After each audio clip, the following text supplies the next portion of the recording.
Queridos, nós estamos dando continuidade à série que nós estamos fazendo na primeira parte do Gênesis de 1 a 11. E nós já chegamos aqui no final do relato do dia 6, tá? É o 6º dia que nós estamos focados na criação do homem como imagem e semelhança. É isso, criados à imagem e semelhança. Esse é o tema da nossa pregação de hoje. Nós já vimos até aqui o prólogo. Eu me lembro de Samanta dizendo, pastor, que danado é prólogo, né? Prólogo é aquilo que é colocado antes, né? Que é escrito primeiro, para depois ser explicado. É a cabeça da manchete. Se você, quando abre um jornal online ou em paper ou em papel, tá lá, não é? Eu ia brincar, Corinthians perde, mas aqui pode ter corintiano, né? Pode ser, né? Mas Corinthians perde do Flamengo, né? Aí tá lá amanhã, na segunda-feira. Aquilo é apenas o quê? A manchete. Depois, lá dentro do jornal, você vai ver a descrição de como foi a partida. No princípio, criou Deus os céus e a terra.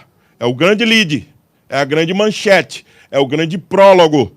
Aí depois a gente está passando por todas as formas como e assim se fez, e assim se fez, e assim se fez. A gente viu isso já na segunda mensagem. Agora eu estou na parte final desse e assim se fez, que é justamente a parte onde Deus cria o homem à sua imagem e semelhança. É o zoom in. A gente estava no zoom out, agora um zoom in. E depois, no capítulo 2, a gente vai ver ainda isso mais aprofundado no segundo relato da criação do homem e da mulher. Mas vamos ficar com apenas o relato de hoje. Este não é, meus irmãos, um relato científico, a gente tem dito isso. Esse é um relato que foi feito por Moisés. E há muita gente estudiosa que acredita que ele tenha recebido isto por tradição oral também. E alguns desconfiam que, de alguma maneira, Deus pode ter se revelado a Moisés em alguns aspectos que a tradição oral possa ter perdido. Eu não tenho nenhum problema absolutamente com isso. Pode ser, sim, que Deus, em algum momento daquela trajetória do deserto, tenha dito algumas coisas para Moisés, até porque ele via ou se relacionava, né? Não Moisés via, mas a nuvem pairava sobre a tenda de Moisés e ali ficava dizendo que a presença do Senhor estava ali, como é o conhecimento de todos nós. Então, de alguma maneira, Moisés recebeu isso de tradição oral, é verdade, mas de alguma maneira pode ter tido um tipo de relação mais específica, direta do anjo do Senhor, das teofanias, aparição do Senhor para algumas pessoas. Durante a caminhada no deserto, deve ter sido esse o momento que Moisés recebeu isso, mas, apesar de não ser um relato científico, meus irmãos, nós precisamos entender que toda ciência que descarta completamente a possibilidade de existir um designer, de existir um criador, deve ser vista com muita suspeita e deve não ter nenhum tipo de confiança da nossa parte, deve ser pelos crentes rejeitada. O propósito, é claro, com a escrita desse relato, era que os israelitas estavam prestes a entrar numa terra dos cananeus. O que é que eles iam ouvir lá? Que deuses tinham criado a lua, deuses tinham criado o sol, deuses tinham criado o animal, deuses tinham criado a vaca, o bezerro. E eles iam se deparar com a cosmogonia, uma visão de mundo totalmente diferente daquilo que era a realidade. Então veja, o Senhor está adentrando, fazendo com que o povo dele não vá para meio de lobos, de uma cultura totalmente politeísta, sem ter um relatório, um escrito da parte de Deus. Imagine que você vai entrar num país desconhecido, sem nenhum tipo de orientação da parte do seu Deus. Quando você chegar lá, você vai ouvir várias histórias de como o mundo foi criado, e certamente isso pode confundir a sua cabeça.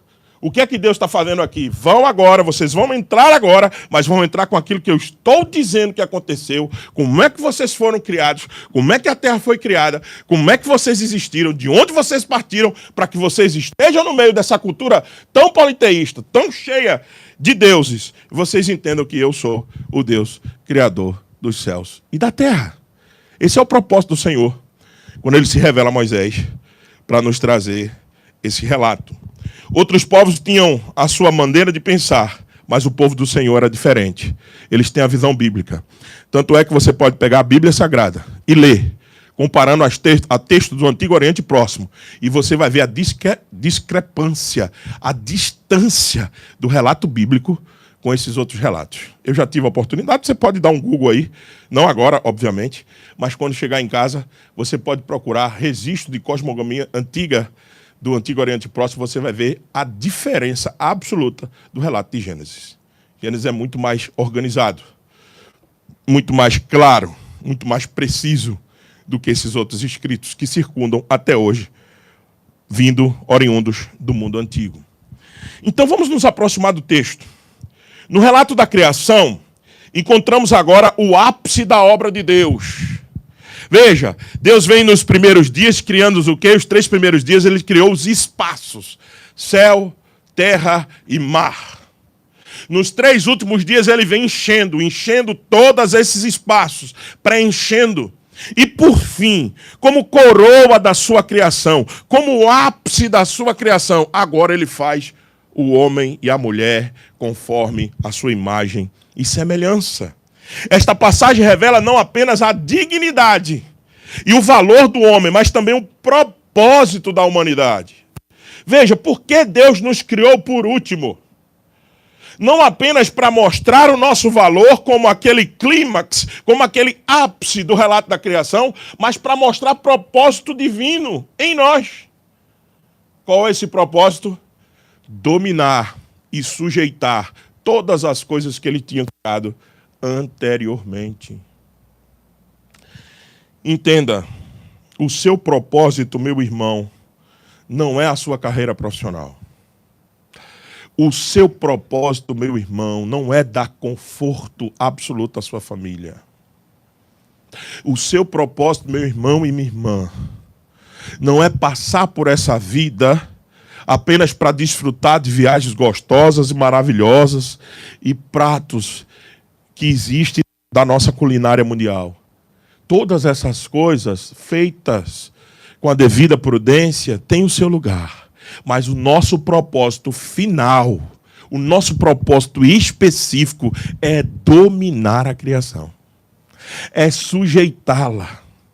Quanto mais as pesquisas tecnológicas avançam, quanto mais nós descobrimos coisas, leis científicas que foram colocadas pelo próprio Deus, quanto mais a gente avança como civilização, como desenvolvimento tecnológico, científico, nós estamos glorificando o nome do Senhor e estamos descobrindo aquilo que Ele criou, as suas potencialidades. Nós fomos criados para glorificar o Senhor. Nós somos a representação do Senhor. Por isso que Ele nos criou a sua imagem e semelhança. E essa passagem revela não apenas a nossa dignidade, mas lembre-se, o nosso propósito. Então, vamos ao que essa passagem revela. Primeiro, a primeira coisa que nós vamos ver nessa passagem é que o homem foi criado à imagem de Deus. O homem e mulher foi criado à imagem de Deus. Verso 26 e o verso 27. Também disse Deus: façamos o homem à nossa imagem, conforme a nossa semelhança. Tenha ele domínio sobre os peixes do mar, sobre as aves dos céus, sobre os animais domésticos, sobre toda a terra e sobre todos os répteis que rastejam pela terra. Veja, vamos com calma. Primeiro, vamos identificar quem é esse nós. Deus nunca tinha dito isso. Deus nunca disse, façamos a luz. Façamos a separação entre a terra seca e o mar. Opa, o relato mudou. O relato muda agora. O relato era, haja luz e houve luz. Haja separação entre a luz de dia, as trevas e a luz. Haja divisão, separação entre as águas de cima do firmamento e as águas de baixo do firmamento. Haja separação entre a terra seca e o mar. Haja, haja, haja. Agora, façamos. De onde veio esse nós? De onde veio esse nós? Por que agora nós? Não era sempre ele? Haja luz, haja isso, haja aquilo. Por que mudou aqui? Muitas vezes a gente já está cansado, diz, eu conheço isso aqui, esse relato Eu já li isso 1000 vezes, mas você precisa ler parando, degustando, prestando atenção. Há uma diferença aqui. Por que esse nós? A nossa pressa em correr logo imediatamente é para pensarmos na Trindade. É verdade. Façamos. Pai, Filho e Espírito Santo. Outros dizem que aqui não, é que Deus chamou agora os exércitos do corpo celestial, os anjos, para nos fazer. Meus amados irmãos, eu suspeito que a melhor tradução dentro do contexto, tanto de Gênesis 1 quanto Gênesis 11, e todas as vezes que esse verbo apareceu, façamos, sempre foi algo ligado à essência do próprio Deus. Veja, se eu digo que isso aqui é o corpo celestial, então nós somos não a imagem e semelhança de Deus, mas somos a imagem e semelhança de quem? De Deus e dos anjos, dos corpos celestes. Então aqui é a imagem e semelhança de Deus. Aqui é onde aponta para o aspecto da Trindade. Deus Pai, Deus Filho e Deus Espírito Santo. Aqui esse nós é pessoal. Não esqueça, nós é pronome pessoal da primeira pessoa do plural. Relembrando um pouco as aulas de português, né? Então entenda, isso aqui é um pronome pessoal, façamos. A ideia é que agora o que vai ser comunicado é por pessoas e não por seres angelicais. A ideia mais clássica que nós temos é que a Trindade se juntou como uma comunidade e agora expressou: façamos. Vamos fazê-los conforme a nossa imagem, conforme a nossa semelhança. Veja, Deus tinha. Isso quer dizer que a Trindade também não participou de todos os outros dias da criação? Óbvio que não. Lembre-se que essa palavra ela é poderosa e diz João que nada do que foi feito sem Jesus se faria.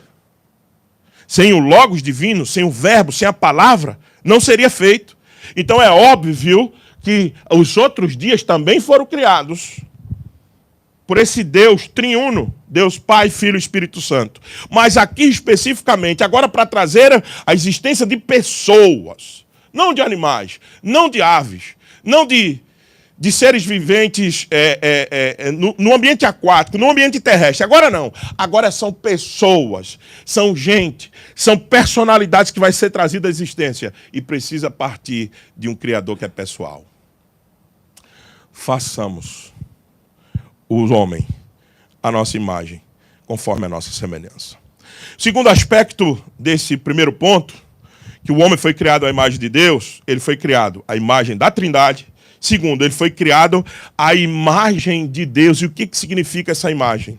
A expressão imagem é usada, meus irmãos, unicamente com referência aos seres humanos. E assim os separa das demais criaturas. Ninguém foi criado. Uma árvore não é criada à imagem e semelhança de Deus. Os mares não foram criados à imagem e semelhança de Deus.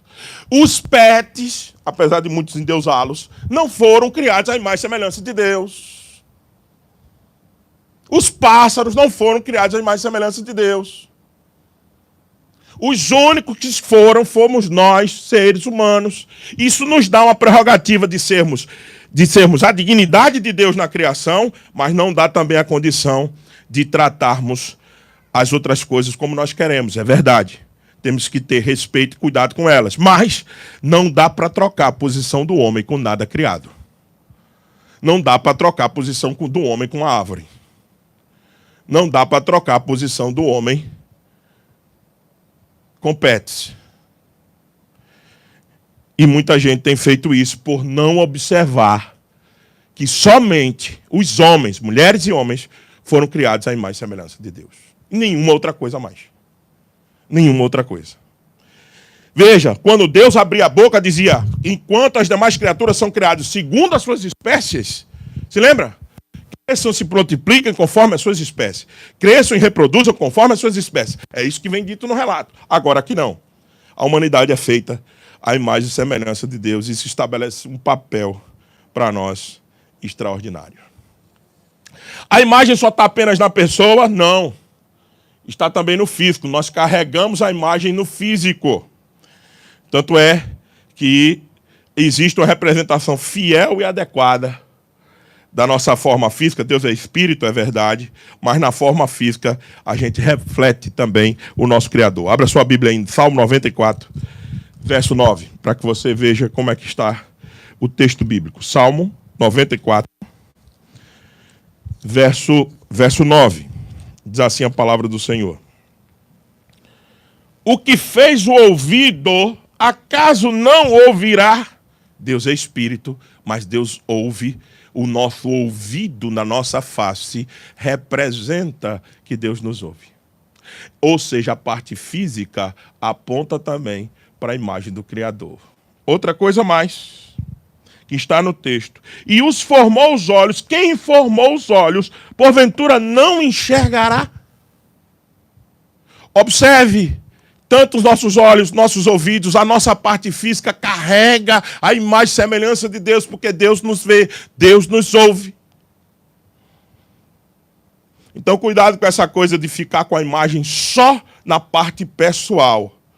A parte física também representa a imagem e semelhança de Deus, apesar dele ser espírito. Um ser vivo, nós fomos criados como ser vivo, veja Gênesis 2,7, então formou o Senhor Deus ao homem do pó da terra, lhe soprou nas narinas o fôlego de vida, e o homem passou a ser uma alma vivente. Nós não somos um prolongamento de Deus, não, nós somos distintos da sua criação. Nós não somos deuses. Nós somos criaturas que fomos criados à imagem e semelhança do Senhor. Isso é outro aspecto muito importante no relato desse texto, porque muitas vezes a gente se considera mais Deus do que o nosso próprio Deus. Então, entenda, meus irmãos, a imagem e semelhança começa não só na aparência física, na pessoalidade, mas também representa uma autoridade representativa. Deus conferiu capacidade a nós nesse momento de governarmos todas as coisas. Então, resumindo, o que seria essa imagem? Primeiro, a capacidade de relacionamento pessoal. A gente consegue amar uns aos outros, respeitar uns aos outros, conversarmos uns com os outros. Isso veio de quem? Do Senhor nosso Deus. A pessoalidade. Segundo, essa imagem também dá a capacidade para moralidade, para a gente entender o que é certo e o que é errado. Porque muitas culturas que não têm ainda, de forma nenhuma, contato com a palavra do Senhor, contato com o evangelho do Senhor Jesus Cristo, sabe que matar é errado, por exemplo. De onde vem isso? De onde vem essa moralidade? Diz Romanos capítulo 2, verso 14, que Deus escreveu no coração do homem a sua lei. Quando ele os criou, todo homem sabe que matar é errado, que roubar é errado, e ninguém precisa dizer isso para ele. Ninguém. Por quê? Porque todos foram criados à imagem e semelhança de Deus. O domínio sobre a criação também é parte da imagem. Se ele é o Criador, que domina sobre todas as coisas, e nos criou a sua imagem, nós não somos meras criaturas, mas temos propósito de cuidar de tudo que ele criou. O nosso propósito primeiro, meus irmãos, é cuidar de tudo aquilo que o Senhor criou, para que o nome dele seja glorificado e seja exaltado. Então essa é a parte da imagem. Se a gente parasse por aqui, a gente poderia criar uma má interpretação na nossa cabeça de que, de alguma maneira, nós somos superiores. Nós somos superiores a toda a criação, ou até mesmo podemos nos igualar a Deus. Não foi assim que Deus criou. Aí, graças a Deus, tem a palavra na sequência.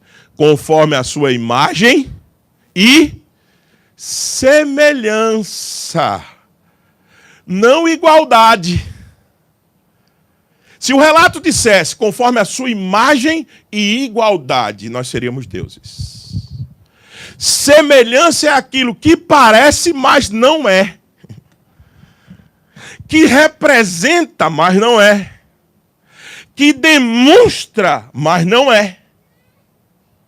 Semelhança é isso. A importância da adição dessa palavra sublinha, destaca que a humanidade apenas aponta para Deus. E daí é totalmente distinto distinta dele, ele não pode ser comparado com a sua criação. Ele é distinto, diferente da sua criação, meus irmãos. Isso a gente tem que afirmar. Enquanto o Antigo Oriente Próximo vê as imagens de vaca, de árvore como deuses, o Antigo Oriente Próximo é cheio de deuses. Eu soube, pastor Pretercelli disse aqui para nós, lembra-se disso, quando ele estava aqui, que existe registrado na Índia 33 milhões. Vocês se lembram que ele disse aqui? 33 milhões de deuses. A gente até perguntou, pastor, não é 33 deuses. Não. 33 milhões de deuses registrados na Índia.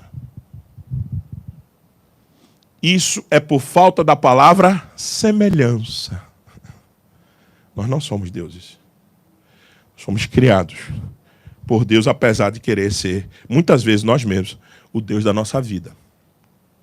Então, meus irmãos, a imagem divina é igualada, não é igualada à própria divindade. Na visão bíblica, a palavra semelhança serve para distinguir claramente quem somos e quem Deus é. E mais uma coisa, o governo e subjugar faz parte da imagem. Ele é fonte de nosso governo sobre a criação. Nós somos mordomos de Deus. Veja como é que diz o texto. Conforme a sua imagem e semelhança, tenha ele domínio sobre os peixes do mar e sobre as aves dos céus, animais domésticos, sobre toda a terra e sobre todos os répteis que rastejam pela terra. Ou seja, nós só fomos exercitados, nós só podemos exercitar essa imagem quando a gente domina, quando a gente subjuga, quando a gente controla, quando a gente gerencia, quando a gente propõe, quando a gente cria, quando a gente conserva. É assim que nós estamos projetando ou vivendo, conforme a imagem e semelhança do nosso Deus. E o verso 27, para acabarmos esse primeiro ponto, Deus muda aqui. No português seu não dá para ver. Talvez algumas versões fizeram isso. Talvez a NVI, se não me falha a memória. Mas aqui Deus mudou a forma literária, saiu da narrativa, foi para um poema. Isso é 3 linhas de um poema na língua hebraica. A primeira linha diz assim: criou, pois, Deus o homem, a imagem. Segunda linha do poema: a imagem de Deus o criou. Terceira linha do poema: homem e mulher os criou. Isso é um poema na língua hebraica. Na hora de expressar quem nós éramos, os dois, macho e fêmea, o Senhor agora expressa de maneira de uma poesia. Nós fomos feitos do poema de Deus. Vocês estão lembrando de alguma coisa? Quem estava aqui na série de Efésios? Quem se lembra de Efésios capítulo 2, verso 10? Lembra-se? Vocês estavam aqui, não estavam? Pela graça sois salvos por meio da fé, isto não vem de vós, é dom de Deus. Não vem de obra para que ninguém se glorie, pois somos feitura, poema no grego, de Deus, criados em Cristo Jesus para toda boa obra. Deus nos criou como um poema. A queda veio e bagunçou tudo. E em Cristo nós estamos sendo refeitos como um poema de Deus. O poema começou em Gênesis. Eu e você somos o poema de Deus. Nem machismo, nem feminismo. Não quer dizer que Deus é menino e menina, não mesmo. Todos os artigos e substantivos no hebraico são masculinos para Deus. O que quer dizer é que o ser humano, tanto homem quanto mulher, de forma igual, e não um maior do que o outro, carregam a imagem e semelhança de Deus. Uma ilustração para a gente entender isso: imagine você, um artesão esculpindo uma estátua, e ele está debruçado sobre aquela imagem, e ele está fazendo agora o nariz, e ele está fazendo agora a boca. A estátua reflete toda a habilidade que o escultor tem de mostrar um olho, de mostrar um cabelo, uma roupa que ele quer, e ele está esculpindo, ele está debruçado, ele está sobre a imagem.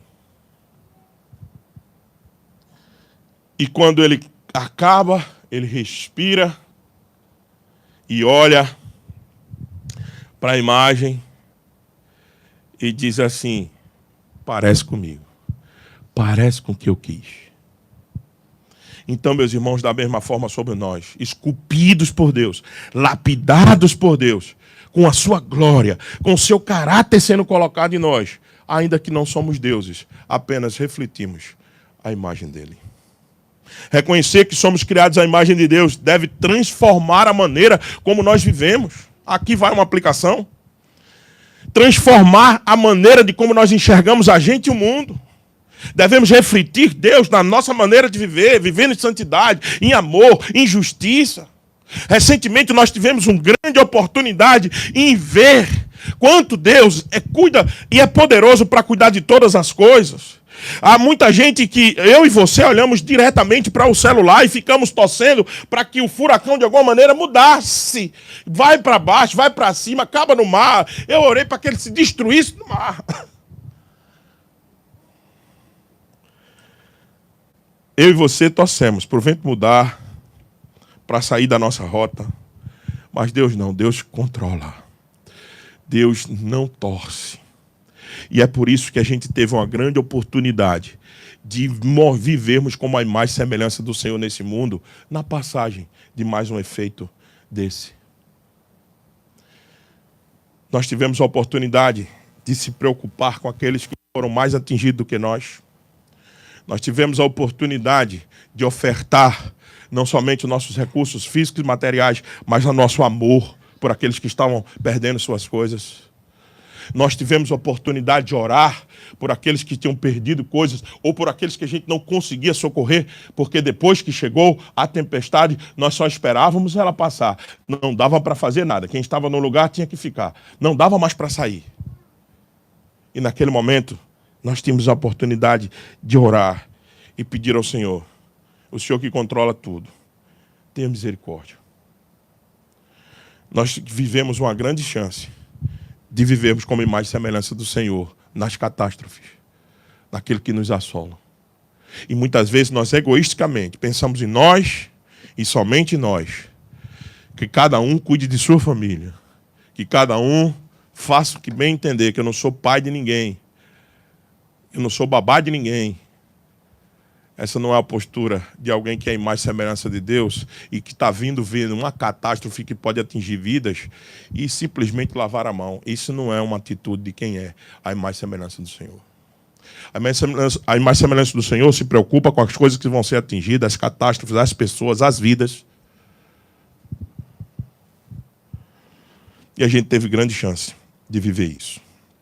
Segundo ponto do texto, e já estamos encaminhando aqui para os últimos versos. O mandato cultural, ou seja, a ordem do cultivo. Entenda, quando eu falar mandato cultural, é a ordem do cultivo. Esse mandato cultural é uma expressão que Van Groningen criou e que toda a teologia bíblica hoje abraça essa expressão. Eu quando era menino, minha avó dizia, vá ali fazer um mandato para mim. Você já ouviu essa expressão? Era um favor para ela. Era uma ordem que ela tinha. Ela estava dizendo, vá lá na venda e compre isso e traga para mim. Vai fazer um mandato. Hoje, quando os presidentes são eleitos, eles vão cumprir um mandato, uma ordem que foi dada do povo quando eles foram eleitos. E aqui Deus nos dá um mandato. É chamado mandato de cultivo. Veja o verso 28. E Deus os abençoou e lhe disse, sede fecundos, multiplicai-vos, enchei a terra, sujeitai-a, dominai sobre os peixes do mar, sobre as aves dos céus e sobre todo o animal que rasteja pela terra. Eis aqui o nosso mandato de sujeitar, de dominar. Deus abençoa o homem, lhe dá uma ordem de ser fecundo, de multiplicar-se, de encher-se, de cuidar de todas as coisas. Deus agora está dizendo a eles, vocês são aquele jardineiro que recebe um terreno vazio e que agora tem a responsabilidade de cuidar do espaço, de prover a cerca, de tirar o toco, de aplanar os caminhos, de fazer plantações. Vocês são o jardineiro. Eu coloquei vocês no meu jardim. Agora tomem conta. Deem conta, faça com que essas árvores produzam, faça com que esses animais fiquem bem, coloque cerca onde precisa colocar, dominem, sujeitem. É assim que Deus nos fez. Deus criou o mundo e disse, administre-os. Administre-o. Tomem conta. Dominem. Saiba uma coisa. Quando o dono do terreno voltar, ele vai perguntar ao jardineiro o que ele fez do seu terreno. Lembre-se, o Senhor perguntará a cada um de nós como nós nos comportamos como aqueles que deveriam dominar e sujeitar aquilo que Ele nos entregou. Devemos cuidar da criação de maneira a tratar o mundo com respeito. Somos mordomos de Deus. Nossas vocações, nossos trabalhos devem ser exercidos com diligência, com honestidade. Tudo que a gente faz tem que ser com clareza, com tentativa de ser excelente. Reconhecendo que tudo que fazemos deve ser para a glória de Deus. Você não trabalha para o seu patrão. Você não faz porque você somente recebe o salário no final do mês. Crente não combina com gasear, com voar no trabalho, com simplesmente ter atitudes contrárias ao seu trabalho porque você quer enganar, você quer acabar mais cedo, você quer ir para casa. Lembrem-se, nós somos mordomos. Todos nós. Não é o pastor, a liderança da igreja. Não. Todos nós somos mordomos de Deus. E devemos fazer com excelência tudo aquilo que a gente pôr a mão para fazer. Porque dessa maneira, a gente está cuidando daquilo que é dele. Penúltima coisa, a graça também foi nos dada no Criador. Veja o verso 29 da sua Bíblia. E disse Deus, eis que vos tenho dado todas as ervas que dão semente, e se acham na superfície de toda a terra, e todas as árvores dos céus em que há fruto, que dê semente, isso vos será para mantimento. E todos os animais da terra, e todas as aves do céu, e todos os répteis da terra, em que há fôlego de vida, toda a erva verde, lhe será dada por mantimento. E assim se fez.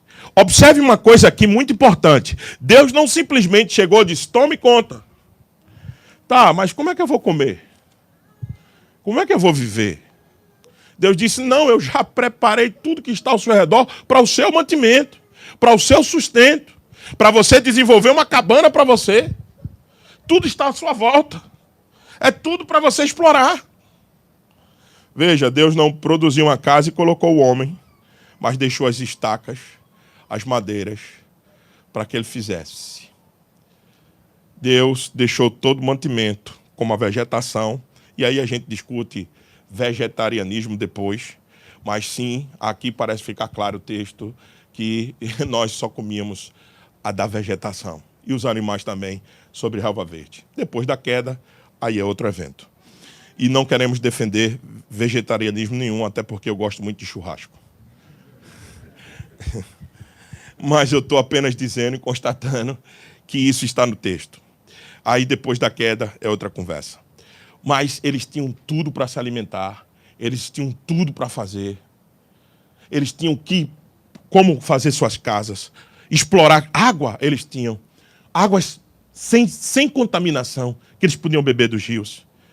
Então Deus criou tudo e colocou à disposição. O que isso implica para nós? Essa cena reflete a graça de Deus como um pai cuidadoso, que preparou o mundo antes da criação do ser humano, provendo abundantemente cada criatura. Ele dá alimento aos homens, aos animais, mostrando sua bondade, seu cuidado em detalhe da criação. Antes mesmo de os homens pedir para trabalhar ou pedir o trabalho, Deus já havia garantido toda a provisão para eles. Então cuidado com essa história que trabalho era uma coisa que não estava. Já estava aqui, nós fomos criados para isso, para o trabalho. Para arregaçar as mangas e cuidar de todas as coisas. E muitas vezes a gente fica dizendo, eu vou pegar um dia que eu chegar no céu, eu vou pegar Adão e Eva, porque agora a gente trabalha duro pra caramba.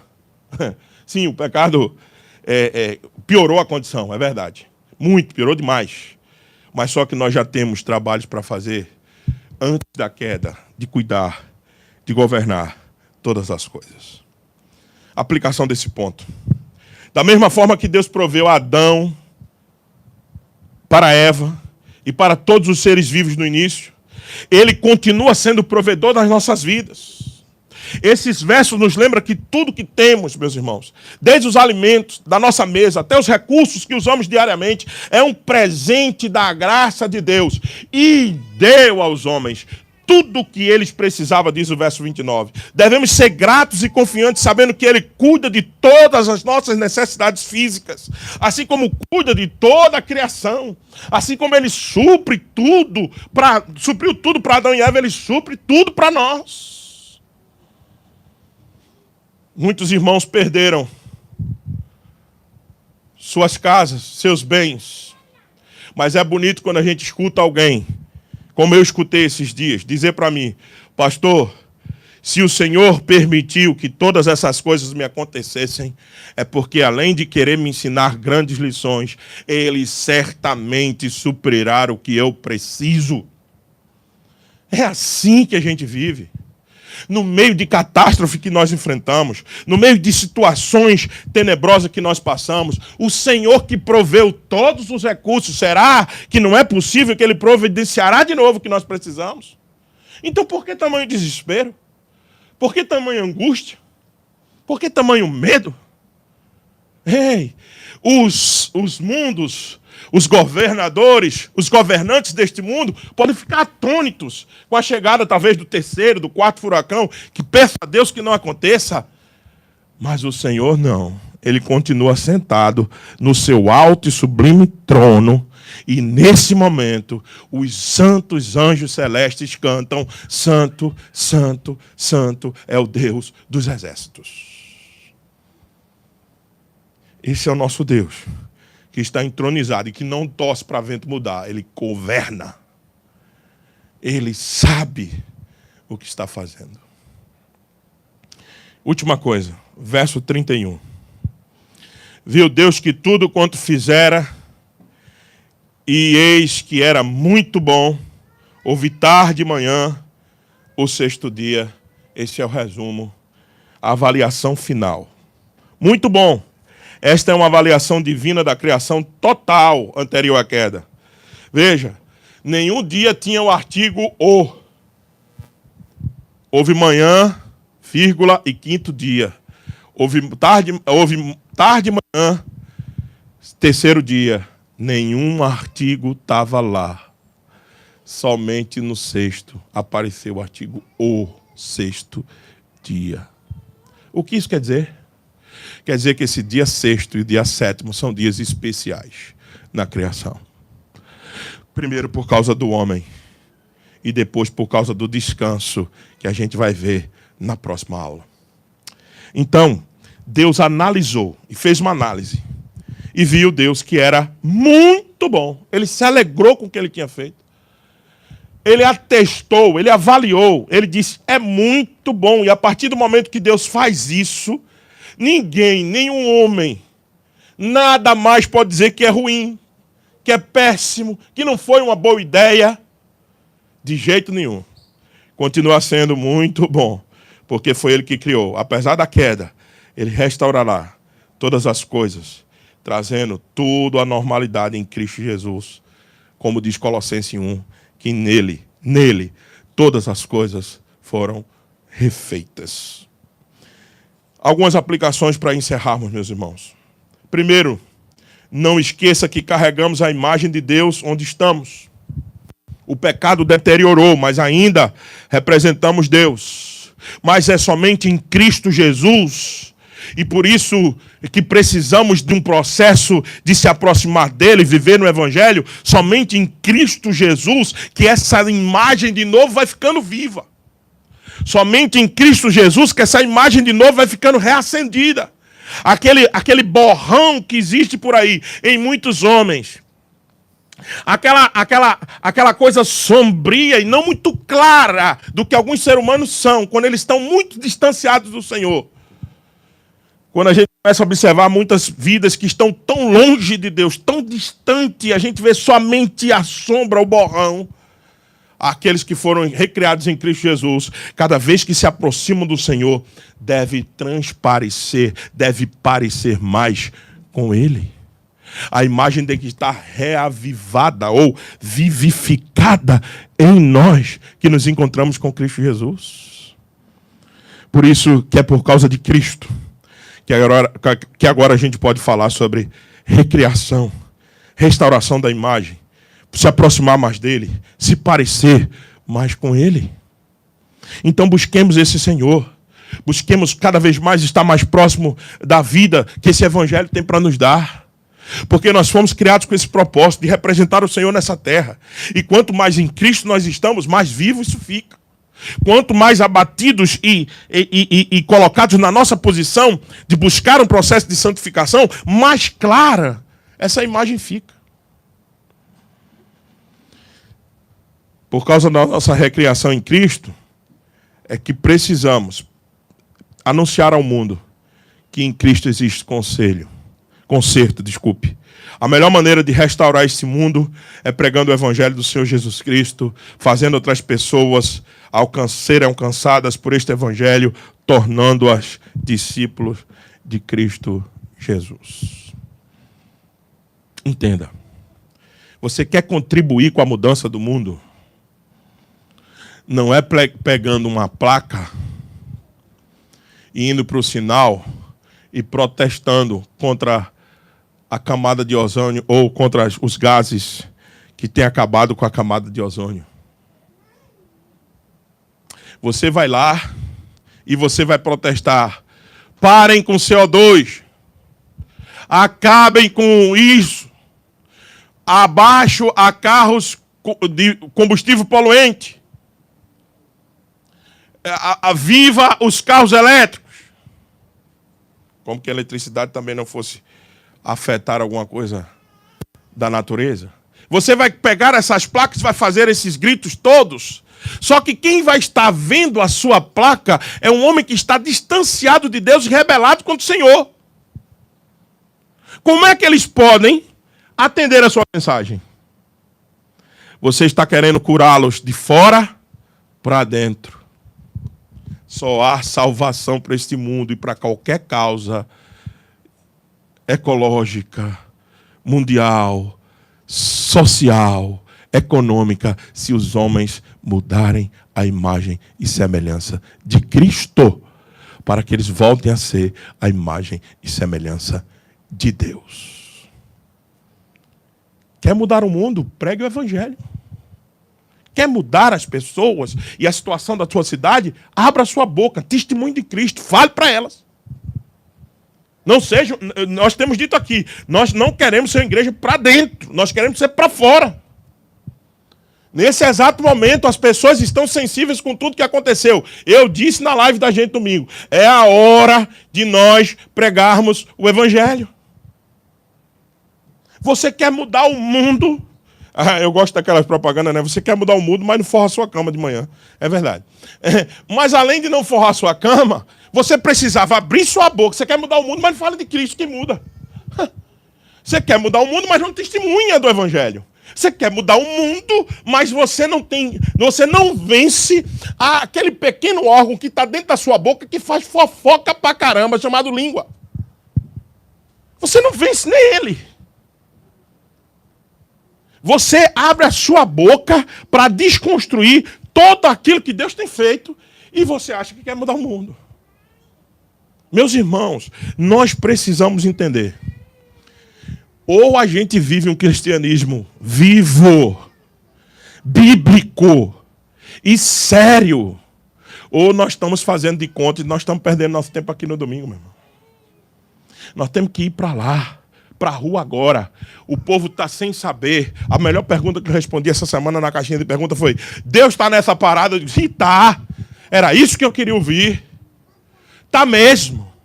Deus não torceu para que Milton desviasse para Sarasota. Deus ordenou como as coisas foram, como são. E não há maldade nele em absoluto. Nós vamos estudar isso na escola dominical. Preparei uma aula especial para hoje. Providência e o mal. E não há nele mal nenhum. E lembre-se que as catástrofes que nós estamos aprontando influenciam diretamente nesses eventos. É o meu, o seu pecado. Quem se queixa o homem? Se queixe ele dos seus próprios pecados.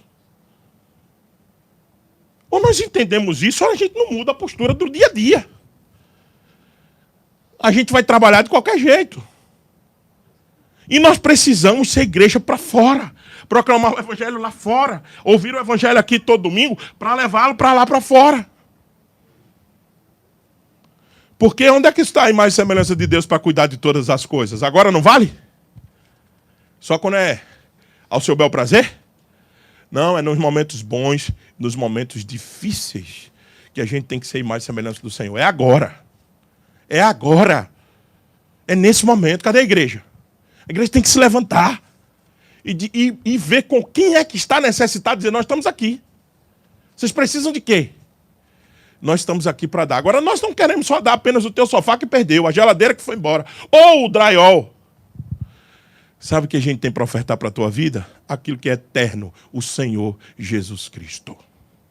Porque se a nossa casa for embora, se a nossa vida perecer em qualquer catástrofe como essa, nós temos o Senhor, que já é a resposta para a morte, a última inimiga, a última derradeira, vai ser vencida nele. Ele venceu, ele ressuscitou, e nele eu também posso. Então, meus irmãos, por favor, não sejamos tímidos. Não sejamos como aqueles irmãos que têm Jesus no barco dormindo. E diz, Senhor, não te importa que pereçamos, o Senhor não está vendo não, parece que o Senhor está cego. Eles não disseram isso porque eles não tinham coragem.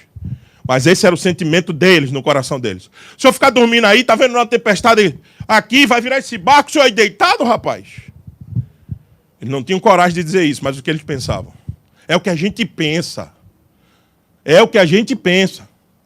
Muitas e muitas vezes na nossa vida nós estamos pensando isso. Era isso, Senhor? Estou fazendo tudo aqui, o Senhor só pressão, só problemas, pelo amor de Deus, Senhor. O Senhor não está vendo, não? Estou me dedicando, estou fazendo, faço de um jeito, não dá certo, faço de outro, não dá certo. O Senhor está de brincadeira? Muitos de nós não têm coragem, mas é isso que tem pensado. Não tem coragem de dizer, mas tem vivido assim. Ei, lembre-se hoje que Jesus, naquele momento, não era louco de não estar vendo o que estava acontecendo. Lembre-se que ele ficou mais deitado para ver a reação dos seus discípulos. E ele levantou-se, mandou o vento emudecer e o mar se acalmar.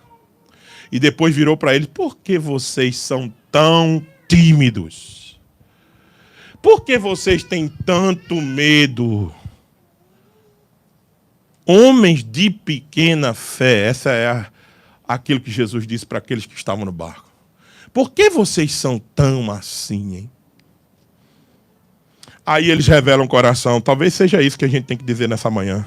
Quem é esse que até o vento e o mar lhes obedecem? Talvez a gente ainda nem sabe direito quem é o nosso Senhor Jesus Cristo. Às vezes a gente lida com ele como ele fosse um de nós. Lembre-se, você apenas é imagem e semelhança. Você não é Deus. Não queira se comparar com ele. Que o Senhor nos ajude a sermos igreja num momento difícil, a sermos a imagem e semelhança do Senhor. Nós fomos dado a nós o sujeitar e o dominar. Não vou perder nem tempo, que eu já fiz isso com as crianças, de dizer que esse texto também é um duro golpe naqueles que acham que ideologia de gênero é coisa social. É não, é biológico. Deus criou homem e mulher, e apenas isso e ponto. Não percamos mais tanto tempo com essa besteira, esse besterol. Agora, se as pessoas acham que elas são árvores, que elas se comportem como árvores. Se elas acham que elas são dogs, que elas se comportem como cão. Problema delas. Mas nós, os servos de Deus, não. Vamos dizer a elas, vocês são a imagem e semelhança do Senhor. E para vocês tem conserto. E o conserto de vocês está em Cristo Jesus. É isso, simplesmente, que a gente tem que fazer num discurso, numa agenda de gênero. Não perca tempo, por favor, com isso. Digo apenas às pessoas, vocês foram criados à imagem e semelhança de Deus. Macho e fêmea o criou e ponto. Não tem outra coisa. E ame essas pessoas que pensam diferente a ponto de lhe apresentar-lhes o Senhor Jesus para elas. Que Deus então nos abençoe, que Deus nos ajude a glorificarmos o nome dele. Amém. Vamos louvar ao Senhor com o ministério de louvor, respondendo a pergunta, depois a gente faz uma oração.